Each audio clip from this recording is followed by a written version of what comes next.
Hi friends, అందరికి this is TSP. Welcome to the my మీన్యూలా. Let's go to the topic. Welcome back another video. మా madam అయితే 3 hours wait చేయించింది. ఎందుకు wait చేయించింది, ఏ దానికోసం వెయిట్ చేయమన్నదో ఈ వీడియోలో చెప్తా. ఎండ్ వరకు చూసేయండి మామ.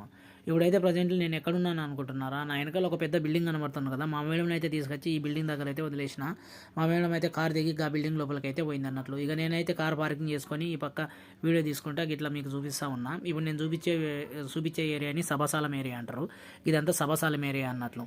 ఇకపోతే రైట్ సైడ్లోకి ఇది 30 number road, Salmiya to Kuwait city Fahaheel, direct 30 number road అన్నట్లు. ఇక ఆ తర్వాత అయితే మా మేడము కార్లకించి దిగి ఇప్పుడు నేను చూపిస్తున్నాను కదా బిల్డింగ్ లోపలికి అయితే పోయింది అన్నట్లు. ఎందుకు వచ్చిందంటే సలూన్కి వచ్చింది అన్నట్లు. సలూన్ అంటే అరబీ భాషలో బ్యూటీ పార్లర్ అన్నట్టు. ఆ బిల్డింగ్ లోపల బ్యూటీ పార్లర్ ఉన్నదంట. బ్యూటీ పార్లర్ లోపలికి అయితే పోయింది. ఇక ఆమె లోపలికి పోతా నువ్వు కార్ పార్కింగ్ చేసుకొని నువ్వు కూడా వచ్చి లోపలికి వస్తావు, బయట ఋతువు ఉన్నదని చెప్పింది. ఇక నేనైతే లోపలికి వెళ్ళి లోపలికి వస్తున్నాను అన్నట్లు. ఇప్పుడైతే ప్రస్తుతానికి లోపల ఉన్నాం. వీళ్ళు కువైటోళ్ళు ఏంటంటే బ్యూటీ పార్లర్లు అంటే వీళ్ళకి చాలా ఇష్టం అన్నట్టు. నెలలో 4-5 సార్లు, వారానికి 2-3 సార్లు బ్యూటీ పార్లర్కే వస్తుంటారు అన్నట్లు. ఈ బ్యూటీ పార్లర్కి ఒకసారి వచ్చిర్రంటే మేకప్ చేయించుకున్నారంటే మేకప్ చెడిపోతుందని చెప్పి 4-5 రోజులు 3 రోజులు అసలు ముఖం కడగరు, మూతి కడగరు మామ. ఆ మేకప్ మీదనే ఉంటారు అన్నట్లు. మొత్తానికి అయితే షార్ట్కి ఇది షార్ట్ నచ్చేసి